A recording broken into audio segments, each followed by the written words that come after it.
परमात्मा का एहसास हो गया, जीवन में परमात्मा आ गया, तो बुद्धि हमेशा सही चीज ही चुनेगी। ये बात ही एक मन में डाल के कि एक चीजें तो संसार में सब हैं, अच्छी भी बुरी भी, पर हमें क्या पकड़ना है, हमारी चेतनता क्या है, हमारे लिए क्या फायदा देगी।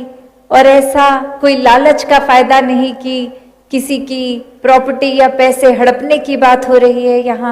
यहाँ अपनी स्पिरिचुअल ग्रोथ और खुद की बेहतरी की बात हो रही है। यहाँ तो फिर कैसे ये चुनाव की बुराइयों को छोड़कर अच्छाइयों की ओर ही जाने की बात, और ये सब अपने आप ही ये समझ आ जाती है जब परमात्मा समझ आ गया, जब परमात्मा जीवन में आके ये प्रेम का नाता बन गया। ये प्रेमा भक्ति शब्द तो सिर्फ 2 प्रेमा भक्ति, पर ये एहसास कितना बड़ा कि ये भक्ति प्यार की, और प्यार से कायम विश्वास हुआ। ये जैसे अभी सत्संग में जिक्र हो भी रहा था, ये भय की भक्ति नहीं है, प्रेमा भक्ति है। ये कोई लालच की भक्ति नहीं है, कोई लेन देन की भक्ति नहीं है कि परमात्मा का नाम लो ताकि परमात्मा हमारे काम करता जाए।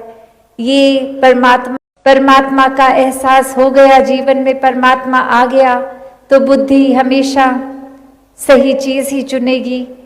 ये बात ही एक मन में डाल के कि एक चीजें तो संसार में सब हैं, अच्छी भी बुरी भी, पर हमें क्या पकड़ना है, हमारी चेतनता क्या है, हमारे लिए क्या फायदा देगी। और ऐसा कोई लालच का फायदा नहीं कि किसी की प्रॉपर्टी या पैसे हड़पने की बात हो रही है। यहाँ अपनी स्पिरिचुअल ग्रोथ और खुद की बेहतरी की बात हो रही है। यहाँ तो फिर कैसे ये चुनाव